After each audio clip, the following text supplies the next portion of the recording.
সংসদ অধিবেশন চলাকালে আমরা এখানে দাঁড়িয়ে থাকতে চাই। আমরা সংসদে যারা জনগণের ভোটে জনগণের সমর্থন নিয়ে যারা সংসদ সদস্য হিসেবে আজকে অধিবেশনে অংশগ্রহণ করেছেন, তাদেরকে তাদের দায়িত্বটা আজকে আমরা স্মরণ করে দিতে এখানে এসেছি।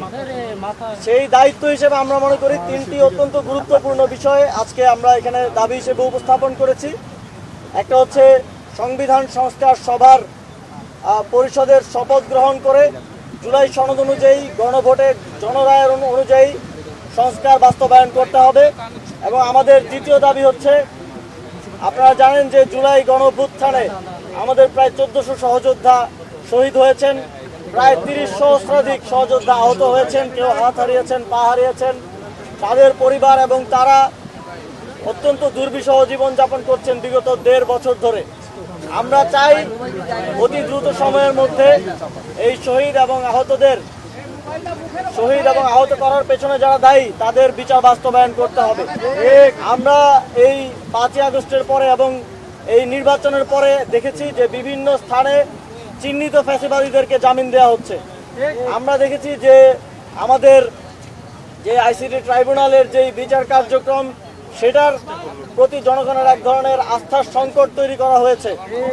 আমরা এই বিষয়গুলোতে আবারও শহীদ পরিবারদের এবং শহীদদের প্রতি ইনসাফ কায়েম করার জন্য এই বিষয়গুলোতে সরকার যেন সদিচ্ছা প্রকাশ করে এবং যারা সংসদে আমাদের প্রতিনিধিরা আছেন তারা যেন সোচ্চার থাকেন, সেই দাবি এখান থেকে জানাচ্ছি।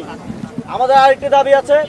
আমরা জুলাই গণঅভ্যুত্থানের পর থেকেই আমরা আমাদের এক দফা দাবিতেই বলেছিলাম যে শেখ হাসিনার পতন এবং ফ্যাসিবাদী ব্যবস্থার বিলোপ, কিন্তু সেই ব্যবস্থার বিলোপ আমরা নানা সময়ে নানা বাস্তবতার কারণে সম্পূর্ণরূপে করে উঠতে পারি নাই। এবং আমরা দেখেছি যে 5ই আগস্টের পর থেকেই ফ্যাসিবাদী ব্যবস্থার যেই শেখ হাসিনার যেই রেখে যাওয়া রাষ্ট্রপতি, তাকে অপসারণের দাবি বিভিন্নভাবে বিভিন্ন নাগরিকদের প্ল্যাটফর্ম থেকে উঠে এসেছে। সে সময় আপনারা সংবিধানের দোহাই দিয়ে নানা ধরনের সংকট এবং অস্থিতিশীলতার কথা বলে তাকে অপসারণ করতে দেন নাই। 32 ইঞ্চি জেভিকো টিভি এখন মাত্র 15,000 টাকায়, সাথে পাচ্ছেন 3 বছরের প্যানেল ওয়ারেন্টি। আমরা চেষ্টা করেছি, রাজপথে আমাদের সহযোদ্ধারা চেষ্টা করেছেন, সেটা আপনারা হতে দেন নাই। কিন্তু এখন তো কোনো সাংবিধানিক সংকটের কোনো সিচুয়েশন নাই। এখন সংসদ বসেছে, সংসদ লিগেলি এই রাষ্ট্রপতিকে অভিশংসন করতে পারে।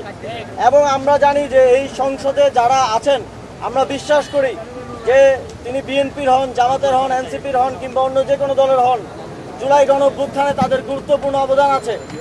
তারা রাজপথে ছিলেন, তারা এই গণঅভ্যুত্থানে নানাভাবে সহযোগিতা করেছেন। যারা সংসদে আছেন তাদের অনেকেই শেখ হাসিনার ফ্যাসিবাদী সরকারের নির্যাতন জুলুমের শিকার হয়ে কারাগারে ছিলেন, অনেকেই নির্বাসনে ছিলেন, দেশের বাইরে ছিলেন। আমরা বিশ্বাস করতে চাই যে আপনারা এই গণঅভ্যুত্থানকে ধারণ করেন, যেই গণঅভ্যুত্থানের ফলে যেই শহীদদের আত্মত্যাগ এবং জীবনদানের ফলে আপনারা আজকে সংসদে বসতে পেরেছেন, সেই গণঅভ্যুত্থান, সেই শহীদদের, সেই আহতদেরকে আপনারা ধারণ করেন এবং আপনারা ফ্যাসিবাদের বিপক্ষের শক্তি এবং আপনারা জুলাই গণঅভ্যুত্থানের পক্ষের শক্তি। আমরা আপনাদের কাছে,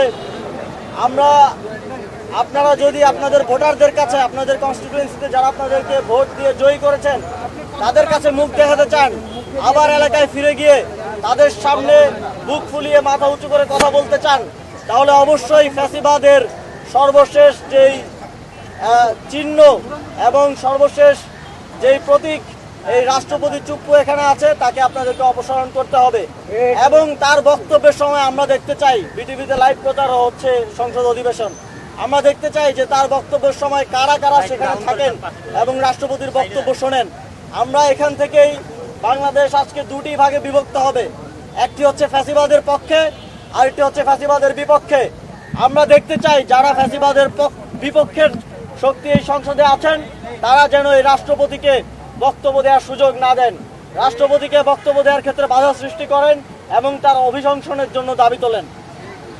আমরা আপনাদের মাধ্যমে দেশবাসীর কাছে এটা পৌঁছে দিতে চাই যে আমরা আজকের এই দিনে রাজনৈতিকভাবে এই দেশের জনগণের প্রতিনিধি হিসেবে আজকে তাদের কথাগুলো এখানে বললাম এবং আমরা সংসদ অধিবেশন শেষ হওয়া পর্যন্ত এখানে অবস্থান করব এবং অপেক্ষা করব।